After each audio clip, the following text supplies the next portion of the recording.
That night, at my own daughter's engagement party, I was humiliated in front of everyone. My true story from California.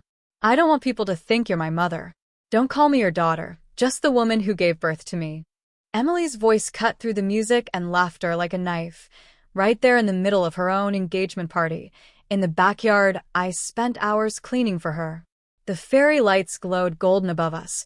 The guests fell silent, and the words floated in the air as if someone had smacked me across the face in front of all those eyes.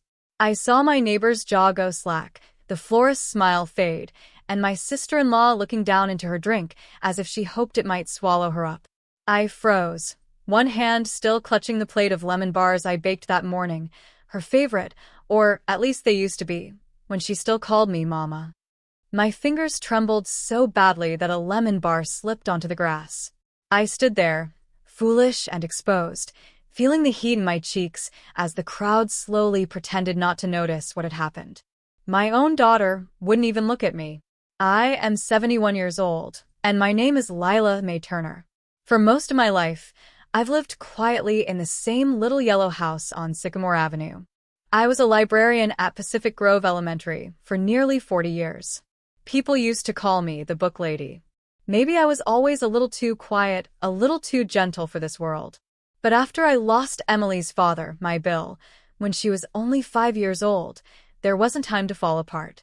I learned to keep my head down and work hard. I packed lunches, ironed uniforms, shelved books, wiped away tears, and did it all again the next day. I'm not glamorous. I don't have fancy jewelry or a big car, or even a new dress for occasions like this. I wore the same blue cardigan I always wear to church because it was the best I had. I made the lemon bars from scratch and spent the morning arranging them in neat little rows, just like I did for Emily's birthday parties when she was a girl. I thought she'd be happy, or at least proud. Instead, she wouldn't even let me be called her mother. People often ask if I'm lonely, living alone in that old house. The truth is, I got used to it. Emily was all I had, and even when she was little, she wanted bigger things. Why can't we have a new car like Sarah's family? Why can't we go to Disneyland, Mom? I always tried my best. I worked double shifts, saved every penny, skipped new shoes for myself so Emily could have the latest backpack, the shiniest birthday balloon, the best odds for a future I never had.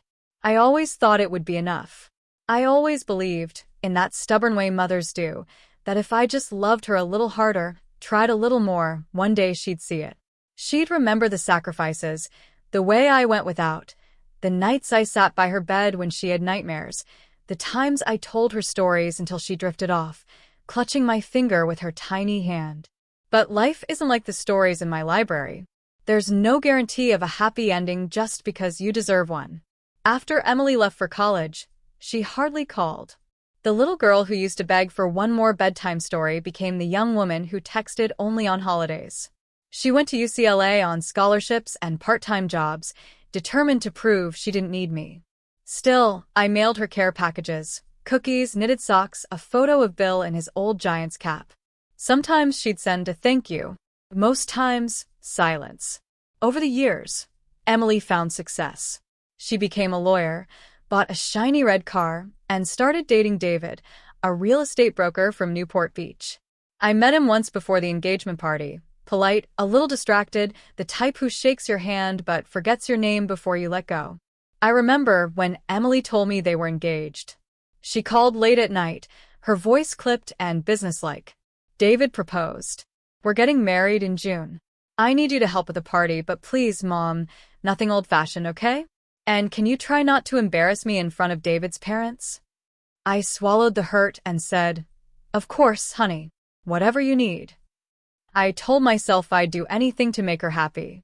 I baked, I scrubbed, I arranged flowers, I even ironed a white tablecloth borrowed from the church.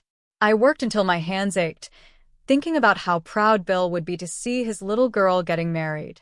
But in that golden backyard, under those fairy lights, my daughter looked at me as if I was a burden she was forced to carry. I caught snippets of her friends' conversations. Is that her mom? She doesn't look like Emily at all. I heard she's just a school librarian. I saw the way David's mother, Beverly eyed me up and down, her lips pressed into a thin line. The rest of the night passed in a blur. I heard laughter, music, glasses clinking, but I felt miles away. Every so often, someone would offer a stiff smile or a sympathetic nod. No one spoke about what they'd witnessed. That's how it is with humiliation. It sits between people like a ghost, silently suffocating the air. I tried to busy myself with the food table, rearranging napkins, refilling the lemonade, anything to keep from crying. I watched Emily glide around the party, laughing with her future in-laws, beaming for photos, as if the woman who'd raised her wasn't even there. I wondered if I'd become invisible, or if I'd simply been replaced. When it was finally over, I carried the leftover food into the kitchen and started scrubbing dishes. Emily breezed in, clutching her phone. "I hope you didn't put lemon zest in those bars, Mom. David's sister is allergic." I stared at her, the sting of her words settling deep in my bones. "No lemon zest," I said softly. "Just the way you like them. Always." She didn't look up from her phone. "Good." Beverly said the tablecloth had a stain. "Next time, please check those things before the guests arrive." I wanted to ask her why she'd said what she said. I wanted to ask if I'd failed her that badly, if loving her all these years had made me smaller in her eyes. But I just nodded and kept scrubbing. After she left, the house felt colder than usual. I sat at the kitchen table, staring at the empty chairs. I heard the tick of the old wall clock, the hum of the fridge, the wind rattling the window panes. I thought about all the stories I'd read over the years, all the heroines who suffered in silence before finding their voice. I wondered if I'd ever find mine. I slept badly that night, my dreams full of distant laughter and unanswered questions.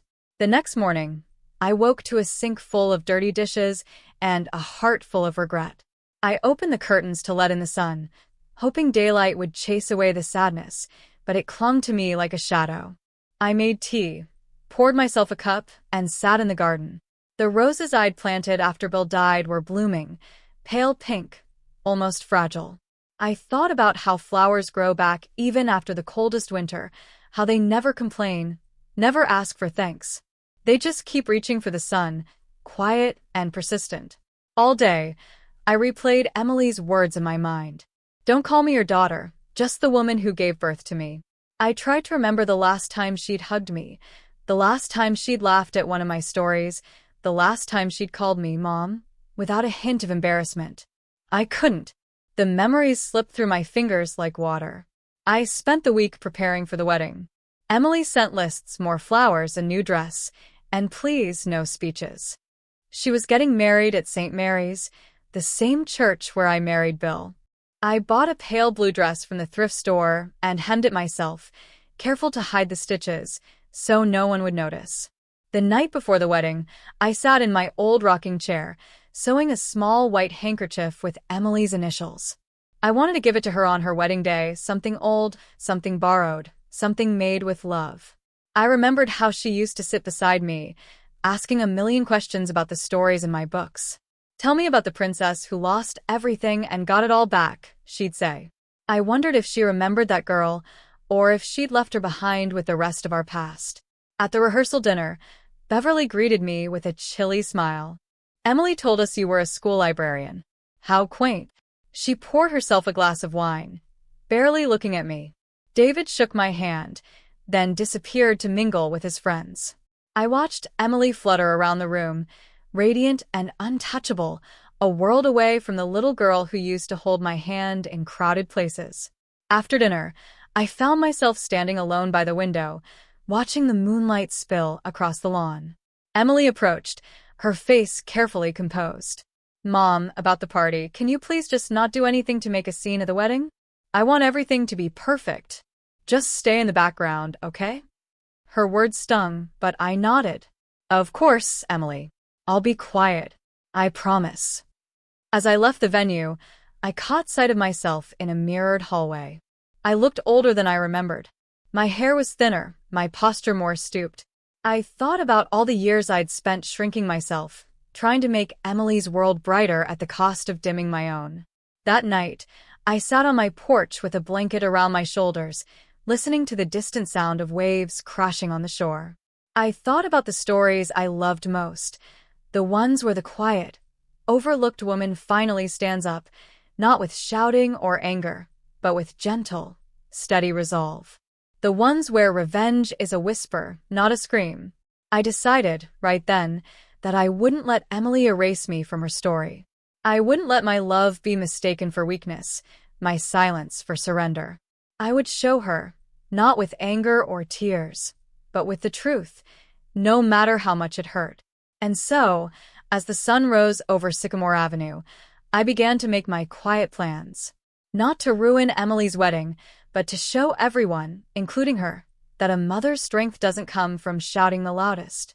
It comes from standing quietly, holding your ground, and letting the truth bloom, even if it takes a lifetime. The morning of Emily's wedding dawned pale and gray, the sky heavy with clouds that threatened to break. I was awake before the birds, my hands restless, and my heart pounding a steady, nervous beat. The kitchen felt colder than usual as I moved about in my slippers, laying out a plate of toast and a single cup of tea. I hadn't slept much, haunted by the echo of Emily's words and the memory of the night. She looked right through me, as if I were nothing but a shadow on her perfect day. I took a long, trembling breath and sat down at the kitchen table. My hands brushed over the little white handkerchief I'd made for Emily, initials stitched in blue thread, the corners edged with the tiniest scallops I could manage.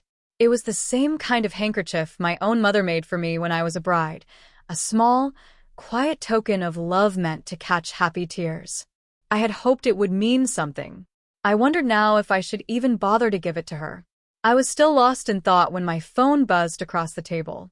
A message from Emily, blunt and efficient. "Can you be at the church by 10?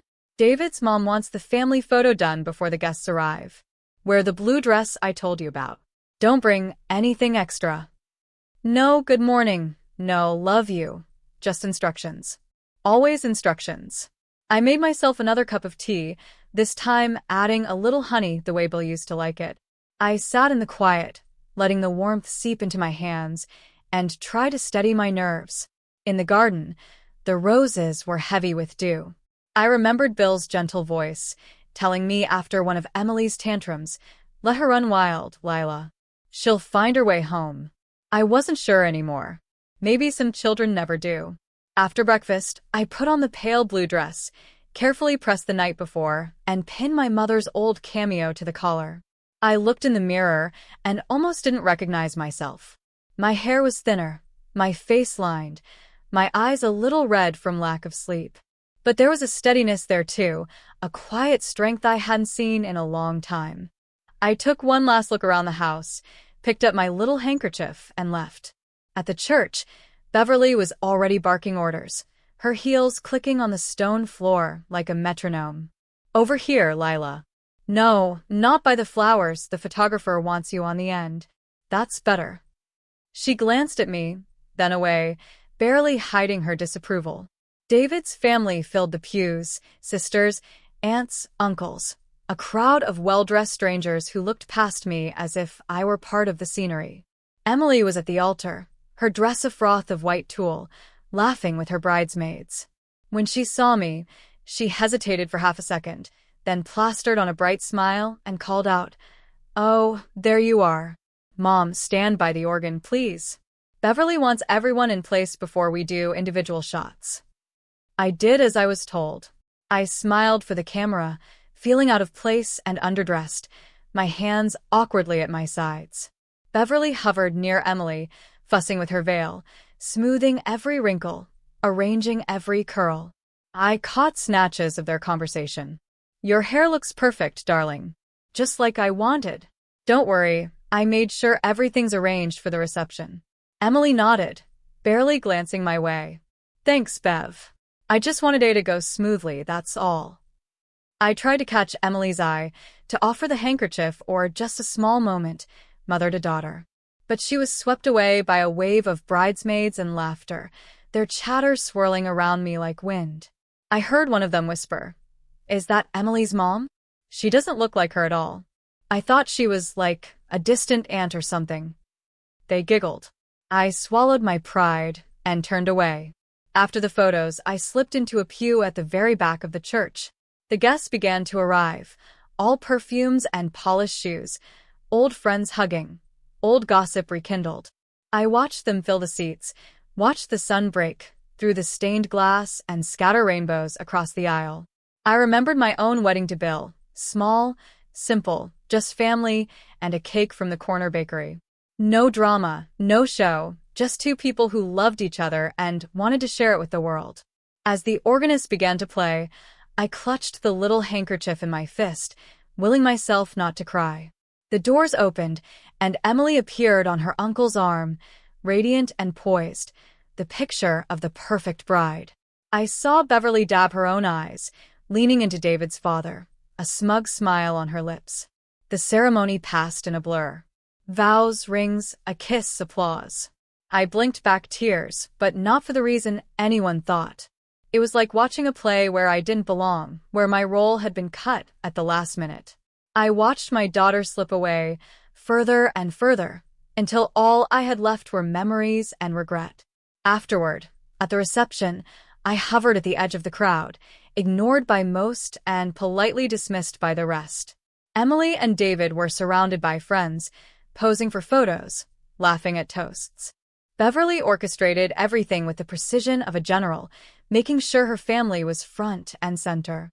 I tried once to approach Emily with a handkerchief, but Beverly swooped in, chattering about flowers and seating arrangements, pulling Emily away before I could say a word. I retreated to the dessert table, picking at a slice of cake I didn't want. Around me, people toasted, danced, celebrated.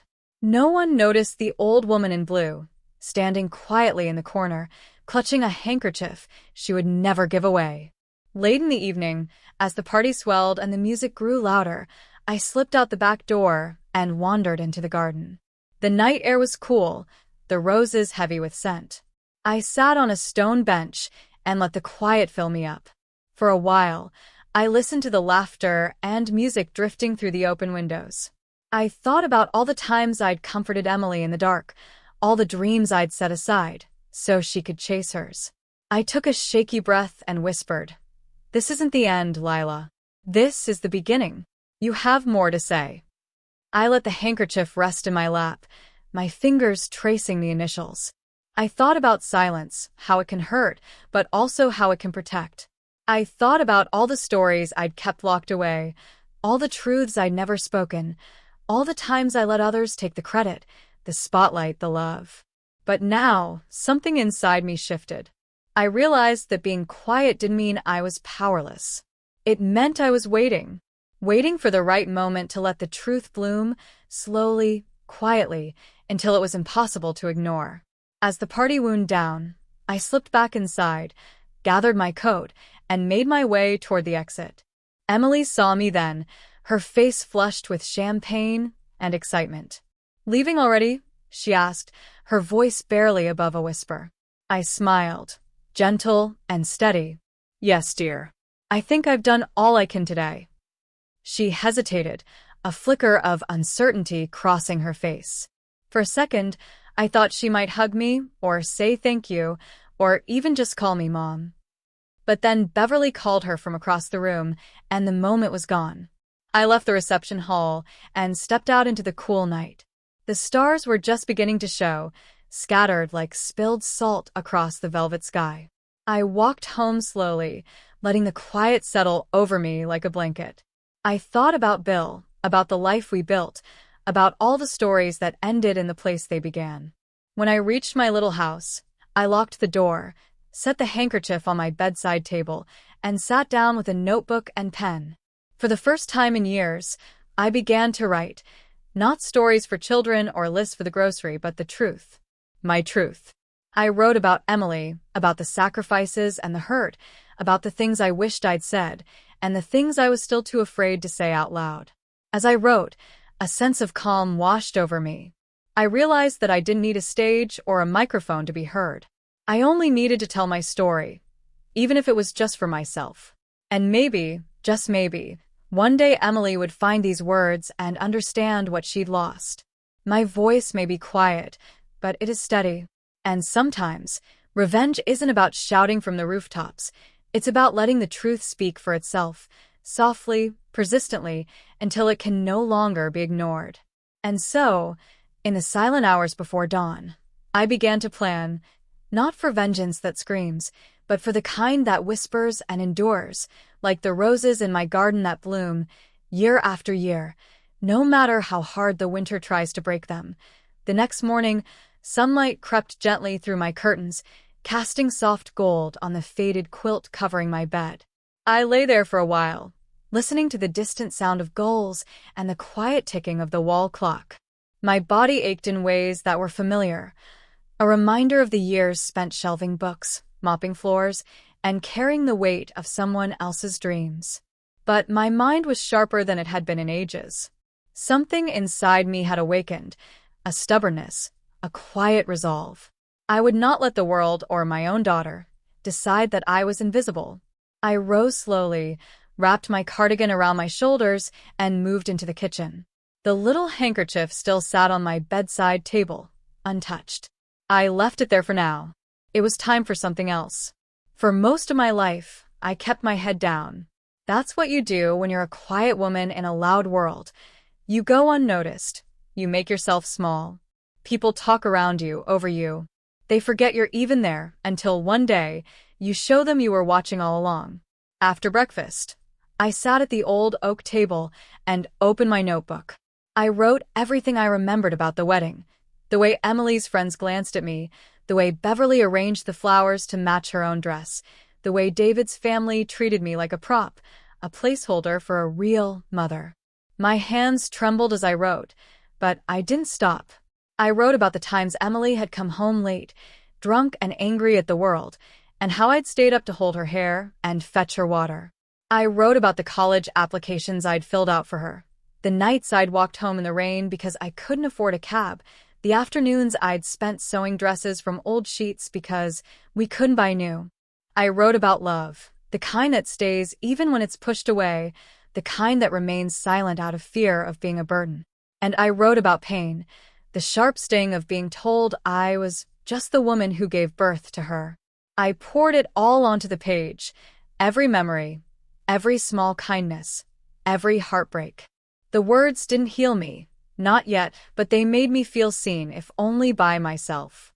By lunchtime, I was exhausted. I set down my pen and stretched my aching fingers.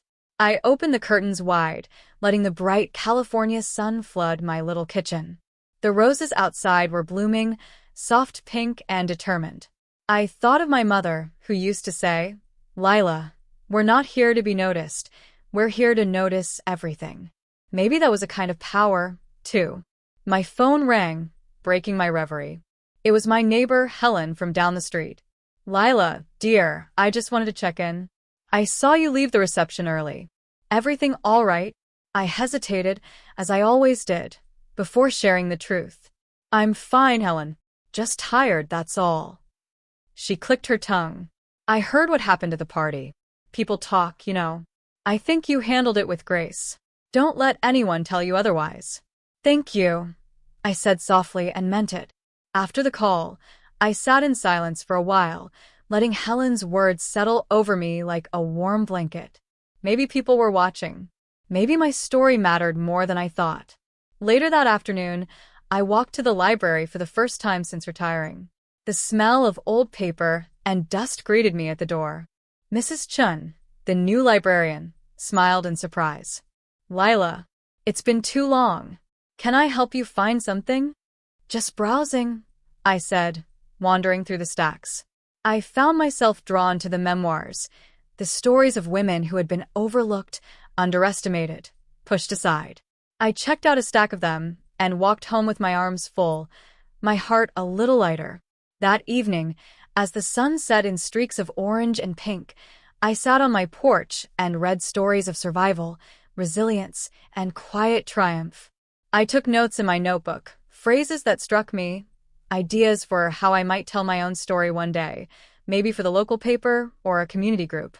If Emily wouldn't let me be part of her life, I would build my own, brick by gentle brick. A week passed. Emily didn't call. Beverly sent me a thank you card on heavy cream paper with a photograph of Emily and David posed in front of the church. I wasn't in the photo. I smiled at the irony and placed the card in a drawer, out of sight. But life has a way of circling back. One afternoon, as I weeded the roses, I heard a car door slam.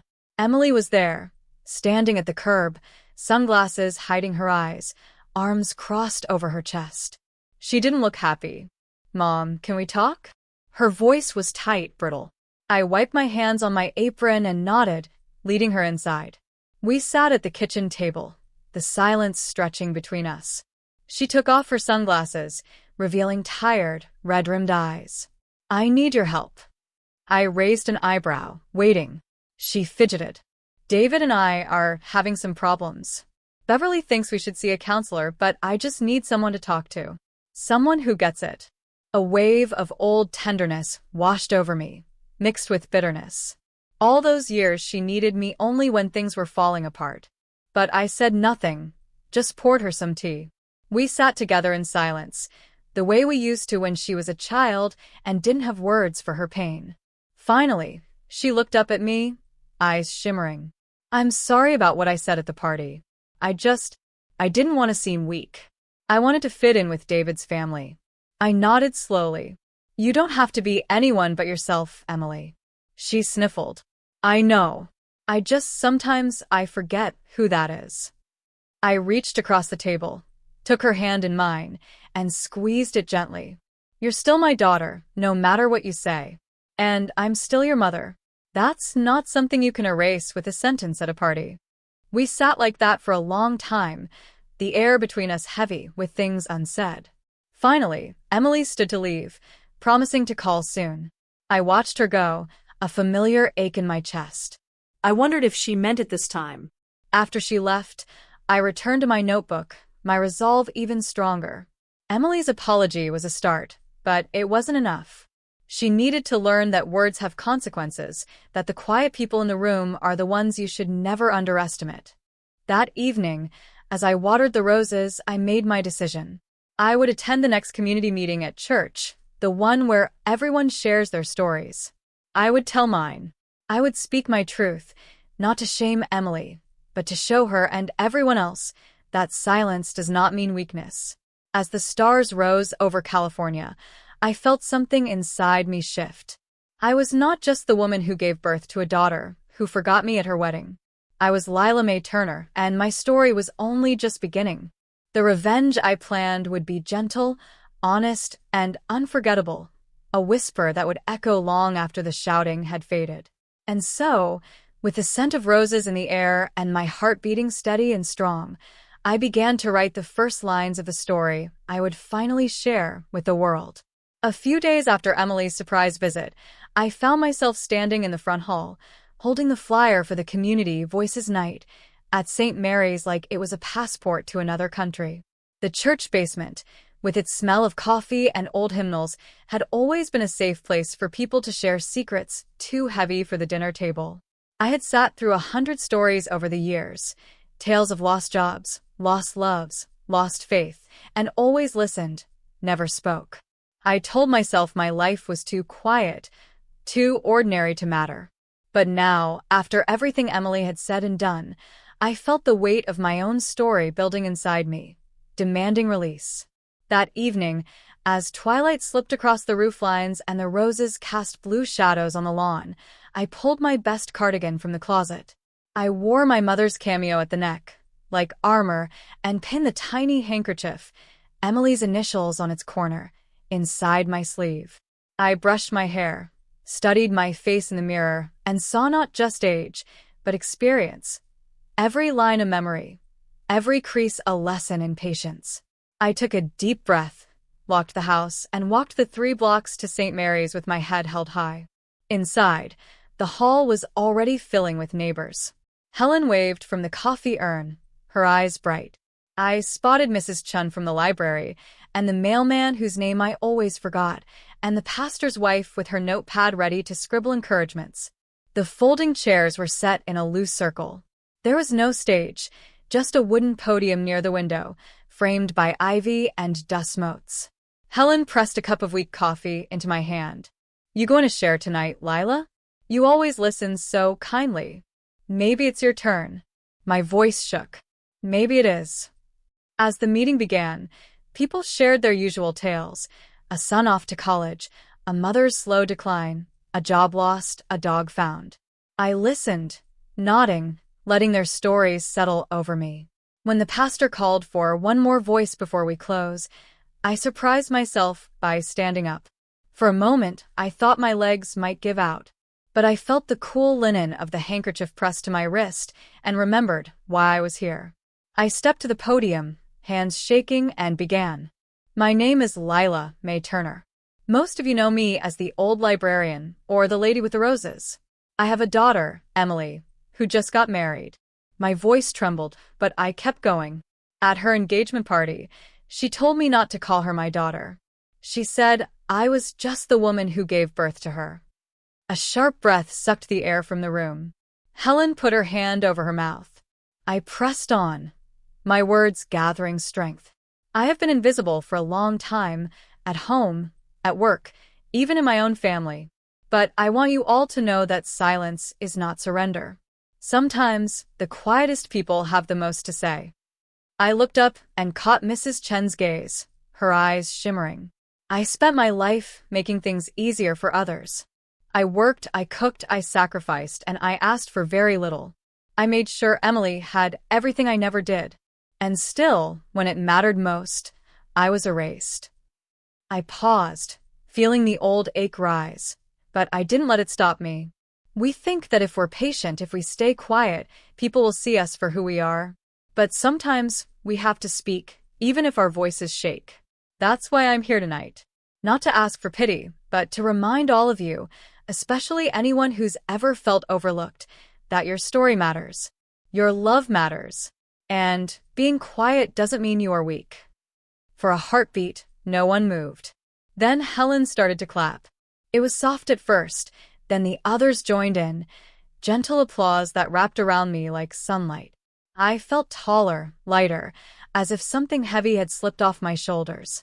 After the meeting, people gathered around, offering hugs, squeezing my hand, sharing stories of their own silent wounds. Mrs. Chen whispered, "You should write that down, Lila. Other people need to hear it."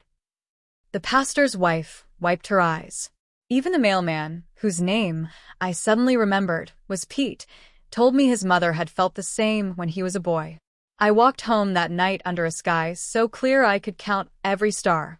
I thought about what I had done, not screamed, not shamed, just spoken. And I realized that was my first act of quiet revenge, refusing to be erased, even if the world wanted to turn the page on me. The next morning, Helen called. "Lila, people can't stop talking about your story. Some of the ladies want to start a support group for mothers who feel overlooked. Would you help?" I said yes before I could overthink it. By noon, we had a plan to meet in my living room the following week. Just 5 of us at first, but enough to fill the space with stories and laughter and healing. Days passed. The ache in my chest faded a little, replaced by a growing sense of purpose. I spent my afternoons in the garden, trimming roses, thinking of ways to help other women find their voices. For the first time in years, I wasn't waiting for Emily to call. I wasn't waiting for anyone's approval. I was building something of my own. But fate has a way of stirring the pot when you least expect it. One afternoon, as I arranged cookies for our first support meeting, my phone rang. It was Beverly. "Lila, I need to speak with you. It's about Emily." Her tone was brittle, urgent. My heart lurched, old worries flaring up, but I kept my voice steady. "Is she all right?" She's embarrassed. "Apparently, some of David's friends heard about your little speech at church. Emily is furious. She says you're trying to ruin her reputation, make her look bad. She wants you to stop talking about family matters in public." I let her words settle. I pictured Emily, so careful about her image, always performing for others, now suddenly confronted by the truth she'd tried to bury. I almost pitied her. Almost. I spoke my truth. I said quietly. I didn't name names and I didn't lie. I just told my story. Maybe it's time Emily learned that her actions have consequences, too. Beverly sputtered, but I held firm. I could hear the panic beneath her words, the desperation to keep up appearances, to sweep unpleasant truths under the rug. But I wasn't that woman anymore. I would not let my story be silenced for anyone's comfort. After the call, I sat in the garden, hands buried in the earth, feeling the cool dirt under my nails. I remembered my mother's voice. "You can't grow roses without getting your hands dirty, Lila. That's how you know it's real." I thought about all the years I'd scrubbed and cleaned and tended to other people's needs, and how rarely I'd let myself bloom. The support group flourished. Every week, more women joined, grandmothers, single mothers, widows, even a teenager who felt invisible at home. We shared stories, offered advice, sometimes just sat in comfortable silence, grateful to be seen. I watched as each woman grew stronger, her voice more confident, her laughter a little louder. I realized that revenge didn't have to be dramatic. Sometimes, it was simply living your truth so boldly that those who tried to silence you couldn't ignore you anymore. Emily didn't call. Not for weeks. But I heard things, snippets from neighbors, whispers at the grocery store. She was struggling at work, fighting with David, lashing out at anyone who questioned her. I felt a pang of sorrow, but also a flicker of hope. Maybe this was what she needed, to face herself without a mother to shield her from the world's sharp edges. One Sunday, Helen and I sat on the porch, sipping lemonade as the support group cleaned up inside. "You know, Lila," she said, "I think you're finally showing Emily and everyone else who you really are. Maybe that's the best kind of justice there is." I smiled, feeling the truth of her words.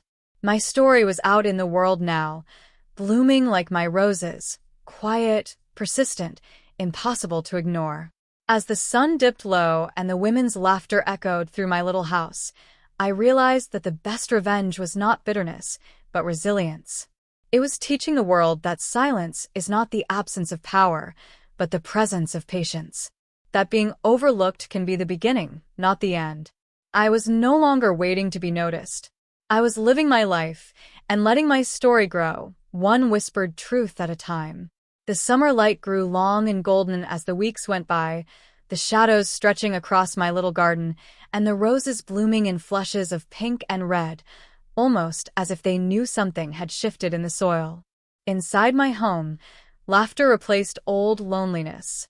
Each week, the support group swelled a bit more, with women drawn from church, the library, and even a few new faces who'd heard about Lila's Circle from someone at the farmer's market. It was a soft rebellion, really, against all the years we'd been told our stories didn't matter.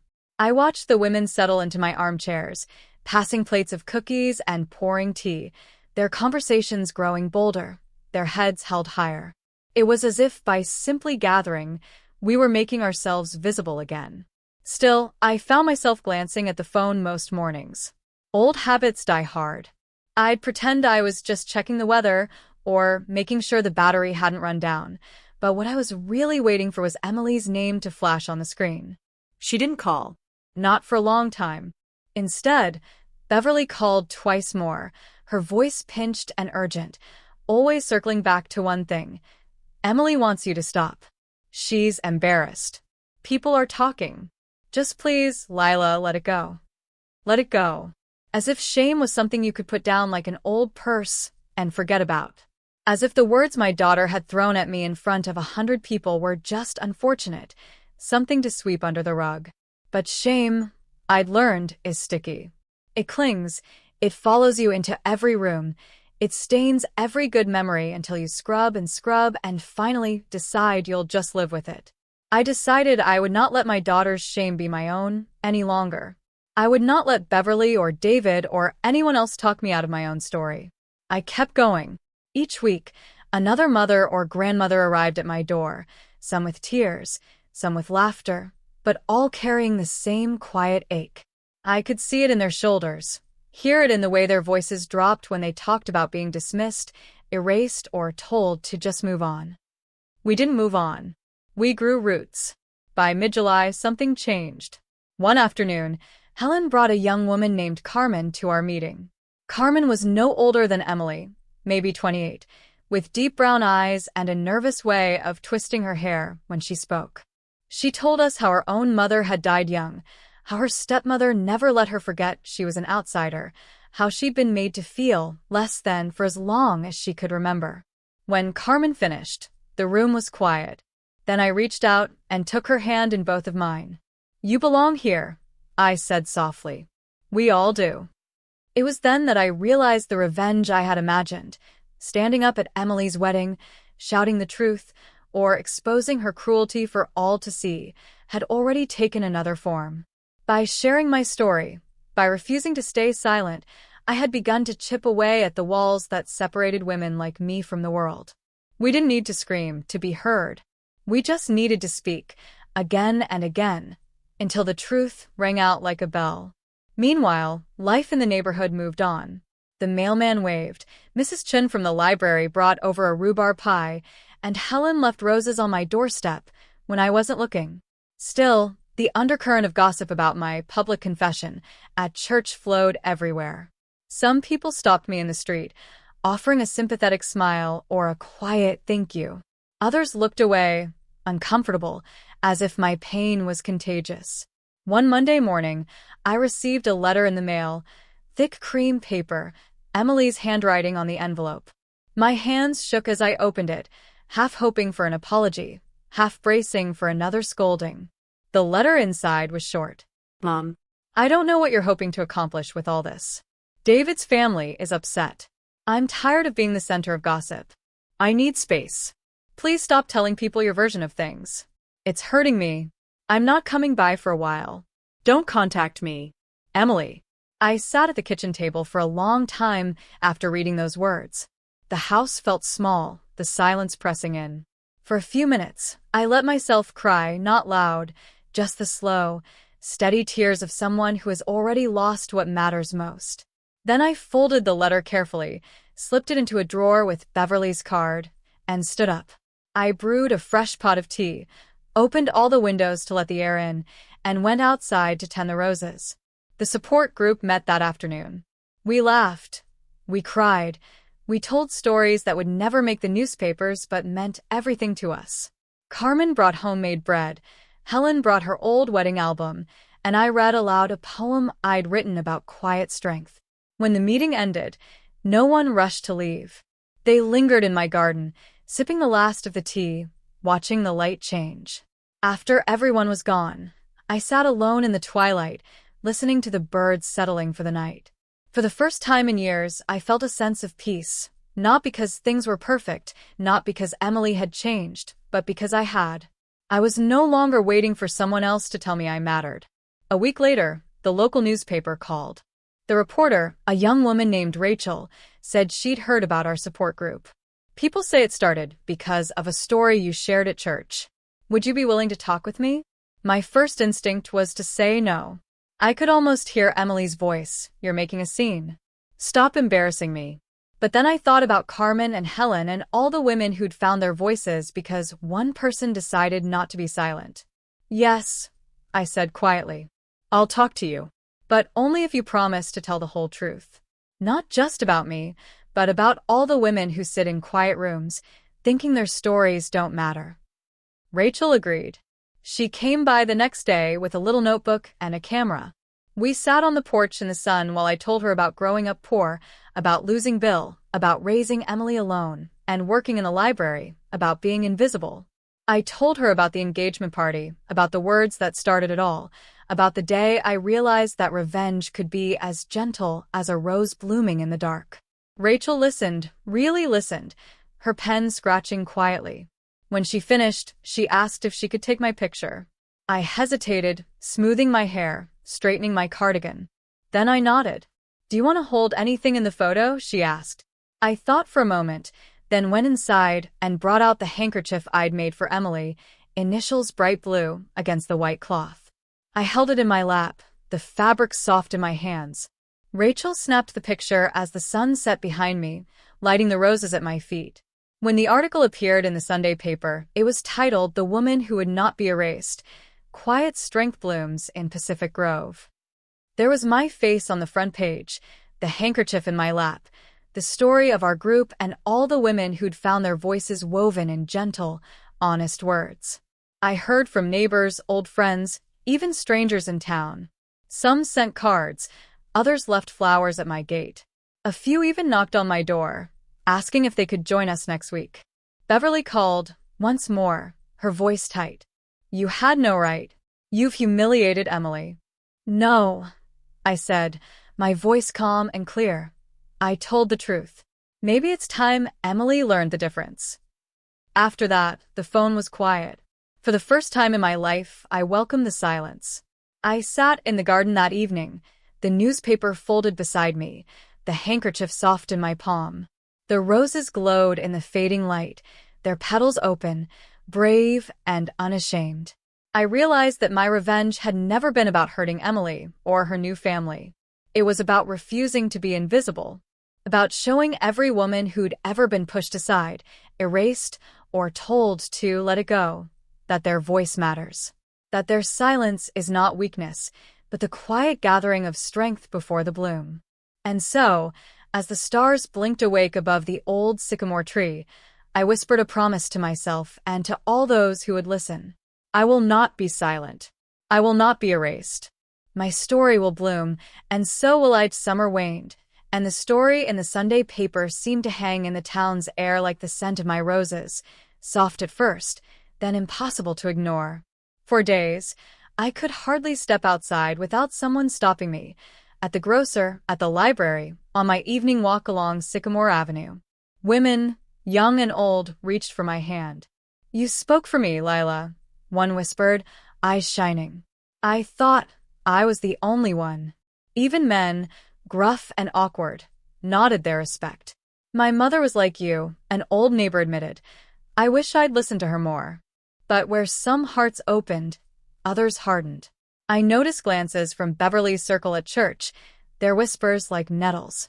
One morning, as I arranged a vase of garden flowers for the altar, Beverly herself swept in, lips pinched, perfume trailing behind her. "I hope you're satisfied," she said, voice low but sharp as glass. "Emily is miserable. David's family is asking questions. You've embarrassed us all." I kept arranging the flowers, placing the last pink rose right in the center. "Truth is never an embarrassment, Beverly. Only lies are." I didn't raise my voice. I didn't need to. She left in a huff, her high heels echoing down the hallway. News travels differently in a small town. Emily's world began to shrink. I heard it first from Helen. How Emily was struggling at work, her boss wondering if the drama in her personal life was affecting her focus. Then Carmen, now a regular at our meetings, mentioned that David had been asking around, wanting to know if his wife's crazy mother was going to cause more trouble. Emily had always cared about appearances. She built her whole adult life on being admired, being in control. But the thing about the truth is, once it's out, you can't stuff it back into the closet. I still hadn't heard from Emily. Not a call, not a letter. But for the first time, I didn't wait for her. My days filled with meaning, not longing. I baked bread with Carmen and her little girl. I helped Mrs. Chun organize a reading night at the library. Our support group grew so large we moved into the church hall, filling the space with women eager to speak, to be seen, to listen and laugh. Sometimes, during the quietest moments, I thought about Emily, wondered what it felt like for her now that the world could see the cracks she'd worked so hard to hide. One gray afternoon, the phone rang. For a moment, my heart leaped. I would always be her mother, after all. But it was Helen, her voice shaking. "Lila, you need to come to St. Mary's. It's Emily. She's here, and she's not herself." I hurried through the drizzle, cardigan clutched tight. The church basement was nearly empty, save for Emily and Helen. My daughter sat slumped in a chair, eyes swollen and rimmed with mascara. For the first time in years, she looked small, no lawyer's poise, no socialite smile. Just my child, lost and hurting. I sat beside her, saying nothing. After a long silence, she spoke, voice barely above a whisper. "Everything's falling apart, Mom. David won't talk to me. His parents blame me for everything. I got a warning at work. Beverly's furious. People in town are judging me and they all read that stupid article. I feel like everyone hates me." I reached out, smoothing a lock of hair behind her ear, just as I'd done when she was 5 and frightened by thunderstorms. You're not hated, Emily. You're seen. And sometimes being seen is uncomfortable. Sometimes it's the only way to grow. She shook her head, tears brimming. You don't understand. You ruined everything. My own hurt flared, but I kept my voice gentle. Did I ruin things, or did I finally refuse to be silent about what happened to me? I took a deep breath, willing her to hear me, not as the mother she resented, but as the woman she never really knew. All I did was tell the truth. The truth that you tried to bury because it didn't fit your perfect story. Emily looked away, shoulders shaking. I was ashamed. I didn't want people to know you're just a librarian, just ordinary. I wanted to be proud of my family, not embarrassed. I squeezed her hand. Pride built on lies is brittle, Emily. It doesn't last. I loved you with everything I had. I gave you everything I was. If that's not enough for you, I can't change it. But I won't pretend I never existed. She broke down, sobbing into her hands, the years of pressure and performance finally cracking. I held her, feeling her body tremble, remembering her as a baby, as a stubborn teenager, as a woman who still didn't understand what real strength was. We sat together a long time, letting the pain pass through. When she finally quieted, I spoke softly. You know, silence is not surrender. It's patience. It's waiting for the right moment to speak, to bloom. I hope, one day, you learn that too. She wiped her face, voice hoarse. I don't know how to fix things. Start by telling the truth. To yourself. To others. And if you ever want to be part of my life again, you'll do it with honesty and respect. She nodded slowly. I'll try. That was all I could ask. That night, as I walked home through the rain, I felt no victory, no triumph, just a deep, steady peace. My story was no longer just mine. It belonged to every woman who had listened, every voice that now dared to rise. And even if Emily never changed, I had already broken the cycle. The next morning, I found a note slipped under my door. I'm sorry, Mom. I hope someday I can make it right. It was the first apology I'd ever received from her. Not a public one, not even spoken aloud, but real. I placed it beside the handkerchief and the Sunday paper. Symbols of pain, and hope, and healing. The roses outside my window glistened with new rain. For the first time in decades, I felt free. I knew who I was, and I knew what I had survived. My revenge was not fire, not scandal, not shaming my daughter in the public square. My revenge was being seen and showing others that being quiet does not mean being weak. I sat in the sun, the note warm in my hand, and breathed in the scent of blooming roses, certain that whatever came next, I would face it with open eyes and quiet, unshakable strength. The days after Emily's visit passed in a gentle hush, as if my house itself was holding its breath.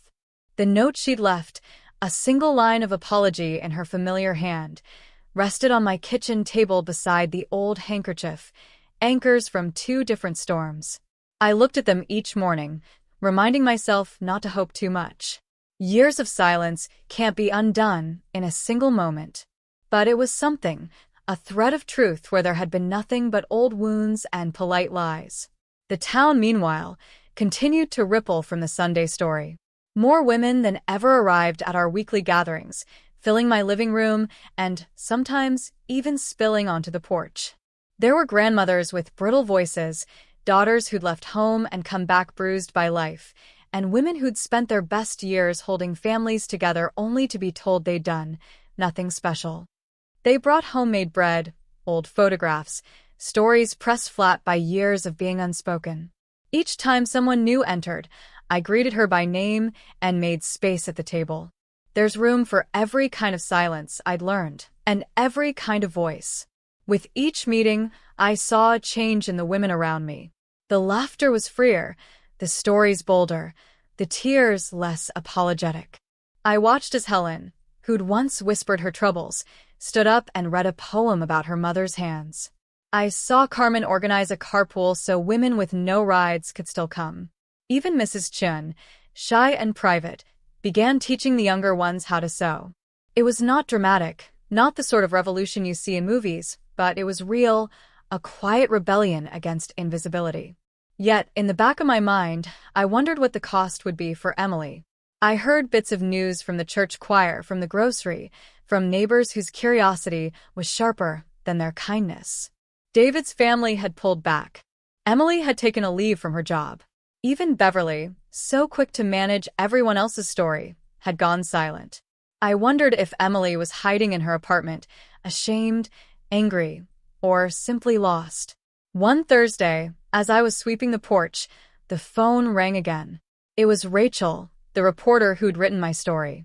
"Lila, would you be willing to come speak at the community center?" she asked. "After the article, there's been so much interest. People want to hear you read your story, maybe talk about the group you started." For a moment, fear fluttered in my chest. I'd spoken in small rooms, among women who understood.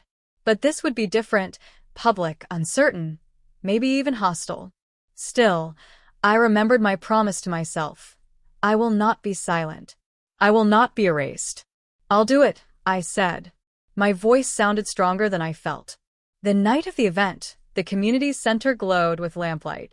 Rows of folding chairs filled the hall, people standing in the back and along the walls. I recognized familiar faces, Helen and Carmen, Mrs. Chun, Pete the mailman, but also strangers. Teachers, students, even a few men from the high school basketball team. At the very back, just before I stepped onto the little stage, I saw Emily slip in, hair pulled back, face pale and serious. Our eyes met. She gave a single, nervous nod.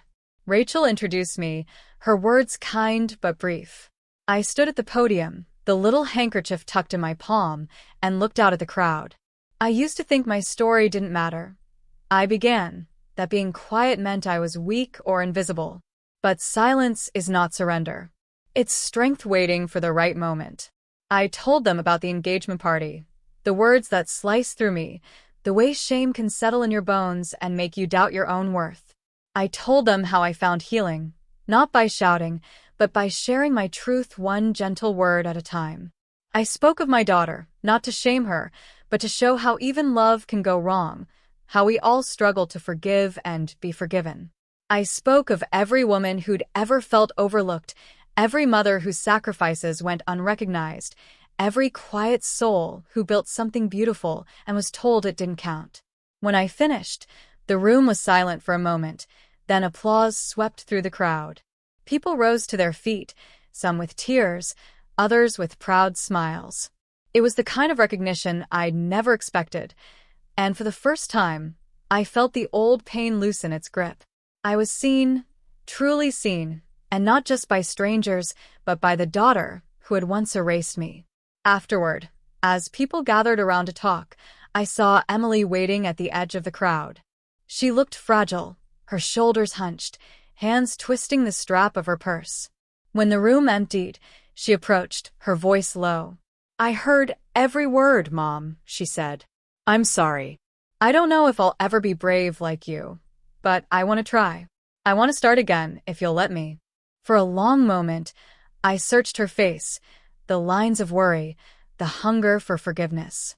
She was still my child, wounded and proud and imperfect. I opened my arms and she stepped into them, the embrace tight and trembling. "You don't have to be brave all at once," I whispered. "Just honest. That's enough." As we stood together in the empty hall, I realized my revenge was complete, not because Emily had suffered, but because she finally saw me, the whole of me. My strength, my pain, my quiet refusal to disappear. I had not shouted. I had not shamed. I had simply endured, spoken softly, and bloomed in the light of my own truth. When we walked out into the California night, the air was cool and fragrant with distant roses. Emily slipped her hand into mine, and for the first time in years, we walked side by side, not as mother and daughter fractured by pride, but as two women learning, at last, to see each other clearly.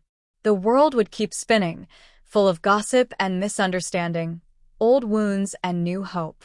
But I was no longer waiting for someone else to write my ending. I had found my voice, and I would use it. Not in anger, but in the gentle, unstoppable way of a rose pushing through concrete. And if Emily stumbled, as I knew she might, I would be there, quiet, steady, unbroken. For that, I had learned, is the power of a woman who refuses to be erased. The weeks after that night at the community center became a new kind of quiet, one filled with possibility instead of dread. Emily called more often. Sometimes she only managed a few minutes, her voice uncertain as if learning to walk again, but she always ended with, "I love you, Mom," or simply, "Thank you for listening." It was awkward, sometimes clumsy, but I cherished every word. This was a daughter learning her way back to her mother, not through grand apologies or empty promises, but through small, honest gestures that spoke of real change. Around me, life continued to bloom. Our support group, the quiet circle someone began to call it, outgrew my little living room for good. We met in the church hall, sometimes with dozens of women sitting in folding chairs, sharing cookies, laughter, and heartbreak. Carmen started a letter-writing project for women in nursing homes. Helen's granddaughter made posters. Silence is not surrender. Even Mrs. Chin began working with the town library to start a memoir night, so anyone with a story could read it aloud and be heard. People in town began to talk about us, not with pity or dismissal, but with a kind of respect. Younger women came to learn, older women came to remember. I'd often see someone from our circle in the grocery store, and we'd share a knowing smile, a small nod. Sometimes, a stranger would slip a note into my cart or press a hand to mine, quietly saying, "Thank you." I never grew tired of it. I never took it for granted. My garden was more beautiful than ever. I spent my mornings among the roses, pruning, weeding, coaxing new buds from old wood. One afternoon, Emily showed up unannounced, holding a little bag of bulbs. "I thought you could use these," she said, sheepish. "Maybe plant something new?" Together, we dug in the soft earth, our hands brushing as we worked. She told me about her struggles, her worries at work, her awkward attempts to repair things with David, her fear of being ordinary. I listened, and for once, she let herself be vulnerable, her voice trembling as she admitted how hard it was to be seen for who she really was. "You know," I told her, gently tamping the soil around the bulbs, "being ordinary is just another word for being real. We spend so much of our lives trying to stand out, to be special, that we forget how much courage it takes to simply be ourselves." Emily nodded, blinking back tears. "I never wanted to hurt you, Mom. I didn't know how to be proud of where I came from." But I am now. "I'm proud of you." We finished planting in silence, sunlight warm on our backs. She hugged me before she left, tight, real, no longer out of obligation but out of need. I felt her love, tentative but honest, and knew that forgiveness wasn't a single moment but a slow, patient unfolding. As the seasons turned, the support group flourished. Some women came only once, some every week, but all left a piece of their story behind, a memory, a lesson, a kindness. The ripples spread far beyond our small town. Rachel's article was picked up by another paper, and then another. Letters began arriving from women I'd never met, some from as far away as Maine or Florida, each one telling me that my story had woken something quiet and fierce inside them. One day, as autumn leaves drifted down Sycamore Avenue, I was asked to speak at a conference for women's voices. I hesitated. Me? A retired librarian, more comfortable in a garden than on a stage? But I remembered how far I'd come, from the humiliation of that engagement party to the gentle pride of being truly seen. So I went. I stood in a room of hundreds and told my story, holding the handkerchief I'd stitched for Emily all those months before. I spoke not of revenge that burns and destroys, but of the kind that rebuilds, revenge that whispers instead of screams. I told them about my daughter, about loss and forgiveness, about the quiet army of women changing the world not with shouting, but with patience and truth. When I finished, there was a hush. Then applause, soft at first, then rising like a wave. I stepped down from the stage with tears in my eyes, not for what I'd lost, but for what I'd found: my voice, my legacy, my quiet, stubborn hope.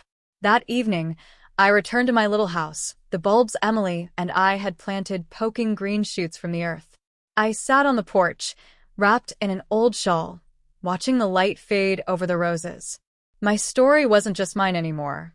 It belonged to every woman who had ever been told to sit down and be quiet, every daughter who struggled to see her mother clearly, every soul who had mistaken patience for weakness.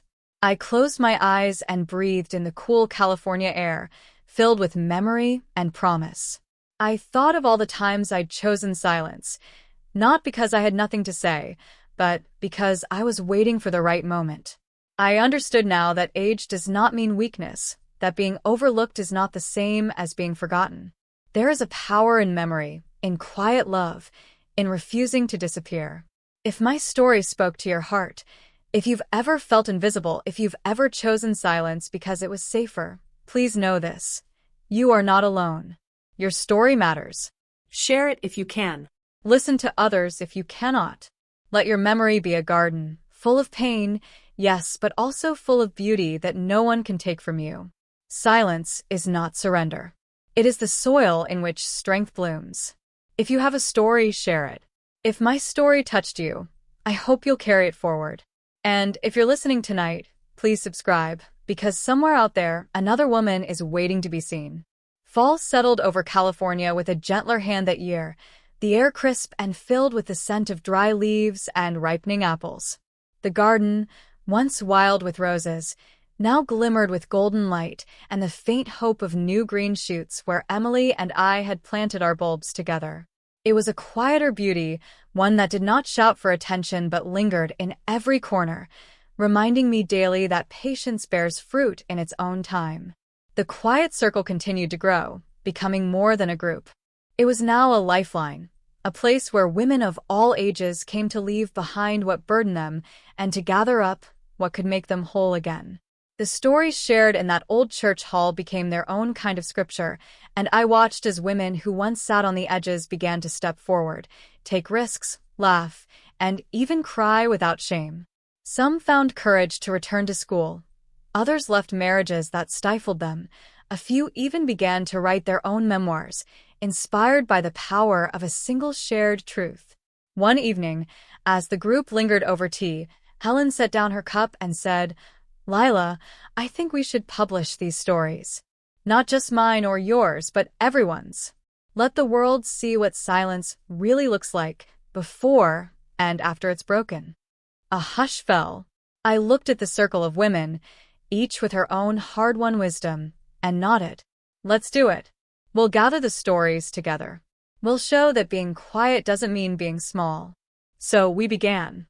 Carmen took charge of collecting drafts, Mrs. Chun volunteered to type, and I wrote the introduction, a gentle letter to the reader, urging her to listen, to remember, to let her own story out of hiding. We called the collection Roses in the Dark, stories from the quiet circle. When it was finished, we printed a stack at the library and handed them out for free. A local journalist wrote another article, and the first print run vanished within days. Meanwhile, Emily kept coming by. Each visit was still a little uncertain. She brought flowers, sometimes soup, sometimes just herself and a story to share. There were no more grand apologies, just small, steady acts of reconciliation. She told me once, as we folded laundry side by side, "I never realized how brave you had to be to stay. I always thought courage was leaving, making noise, getting out. But now I see it's also staying and refusing to be erased." I smiled, smoothing a pillowcase. "Both kinds of courage matter, Emily, but you have to live with the life you choose. You can't run forever. Not from others, not from yourself." Sometimes, when Emily and I walked together down Sycamore Avenue, we passed neighbors who had once turned away, who now stopped to say hello. Emily walked a little taller, unashamed of the mother at her side. More than once, she even joined me at the quiet circle, listening to women whose lives had been nothing like hers and finding herself reflected in their pain and their strength. I saw the change in her, not a sudden transformation, but a gradual softening. She spoke more gently, she listened more, and she found the courage to admit when she was wrong. One afternoon, while pruning the last of the roses for winter, she confessed, "I used to be afraid that your story would ruin mine. Now I know it's part of who I am, and I'm grateful for it." That fall, I also saw women from the group standing up at town meetings, writing letters to the editor, teaching their granddaughters to speak up for themselves.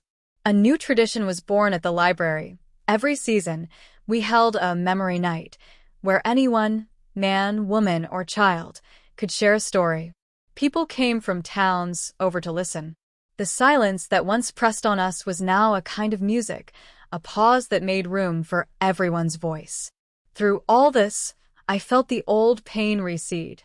Not disappear, the ache of being dismissed by my own daughter, of being invisible at my family's happiest moments, would always be there, a scar beneath the skin. But it no longer ruled me. It was just a part of my story, and I was no longer ashamed of it. Emily and I still had hard days. There were moments when old habits returned, a sharp word, a flinch, a silence that threatened to undo what we'd built. But we always returned to the truth. We always began again. She came to know my friends, to laugh with Helen, to swap recipes with Carmen, to help Mrs. Chin plan the next reading night. She was no longer embarrassed to call me Mom, even in front of David and his family. In fact, David himself came by once, awkward but sincere, to thank me for helping Emily be herself again. That was more than I'd ever hoped for. As Thanksgiving approached, Emily surprised me by asking if she could host it at her home. "I want to show you I'm not hiding anymore," she said, her eyes soft with hope. "I want everyone to see us together." That Thursday, I arrived at her little apartment to the smell of roasting turkey and the sight of my daughter, apron-clad and flushed with pride. Helen, Carmen, Mrs. Chin, even a couple of women from the group who had nowhere else to go, were there too. We crowded around Emily's tiny table, holding hands, laughing, giving thanks for the simple, ordinary gift of being together.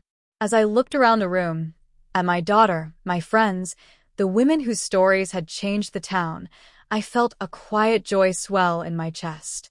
I realized this was the revenge I'd always wanted, not the kind that leaves scars, but the kind that heals them, not the kind that shouts, but the kind that endures.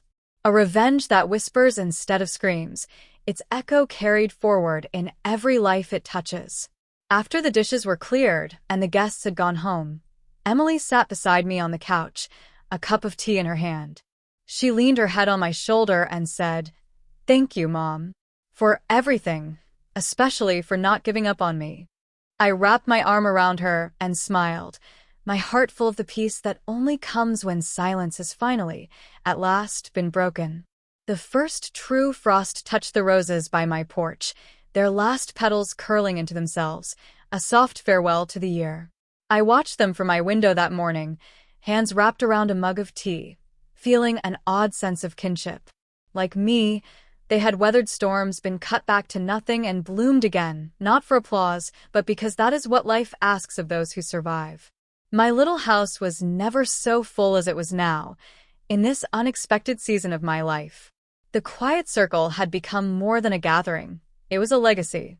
Women called from 3 towns over, asking if they could start their own circles. Letters kept coming, not only from strangers but from granddaughters, sons, and even the very women who once sat silent in my parlor. Some simply wrote, "You gave me courage." Others sent old photographs, pages from diaries, poems scribbled in shaky hands. I put everyone in a shoebox beneath my bed, a hidden garden of memory and thanks. Emily's transformation was not perfect, but it was real. She showed up again and again, even when it was difficult. Some afternoons she brought her work, and we sat together, reading quietly, the silence between us soft as wool. Other times, she called from her car after a long day just to ask, "How's the garden?"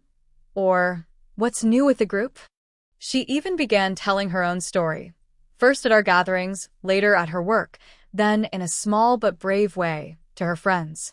"I used to be ashamed of my roots," she admitted once, "but I learned that roots are where all the strength comes from." David, too, changed. He brought Emily to a quiet circle reading one night, and afterwards he stayed behind to help stack chairs. He didn't say much, but as he shook my hand, he looked me in the eye. "Thank you for not giving up on her," he said. "Or on any of us." That meant something. Maybe everything. Thanksgiving faded into winter, and the first snow dusted the mountains outside town. The support group's book, Roses in the Dark, was now passed from hand to hand, a dog-eared treasure. Young women read it aloud to their mothers. Grandmothers pressed it into the hands of granddaughters with tears in their eyes. It found its way to city libraries and small-town cafes. Some nights I would hear from Helen or Carmen that a new group had started, far away, in places I'd never seen. Our stories had traveled, quiet, persistent, unstoppable. At Christmas, Emily gave me a photograph in a silver frame, the two of us, side by side in the garden, laughter in our eyes, hands deep in the dirt. The handkerchief I made for her so long ago lay in my lap, the blue initials still bright. "You can put this where everyone can see," she said, and for the first time, she didn't sound ashamed. We spent the holiday in her little apartment, surrounded by friends and women from the circle. There was music, laughter, a few tears, and so much warmth that it seemed to chase the winter away. For the first time since that terrible night at her engagement party, I felt no trace of humiliation, only pride.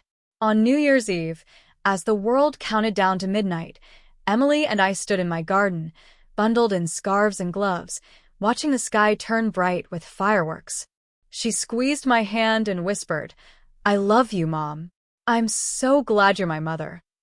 The old ache, the one that used to gnaw at me in the lonely hours, was finally gone.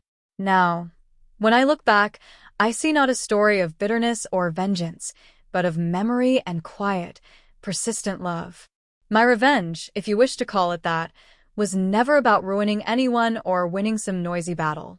It was about refusing to disappear, about letting my truth bloom even after years in the dark.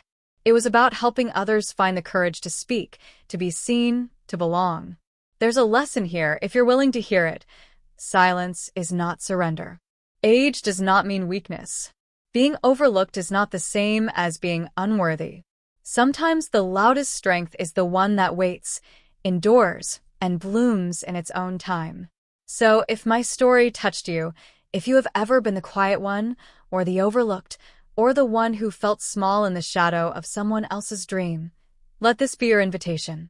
Your voice matters. Your pain, your hope, your ordinary, stubborn love, it matters. Let yourself be seen. Let your story bloom. If you've listened this far, if you found a piece of your own heart in mine, I hope you'll share your story too. I hope you'll carry this circle forward, by listening, by speaking, by loving bravely, even when it seems no one notices. And if you want to be part of this legacy, please subscribe, so you'll never miss another true story that reminds us, even the quietest among us can change everything, one whispered truth at a time.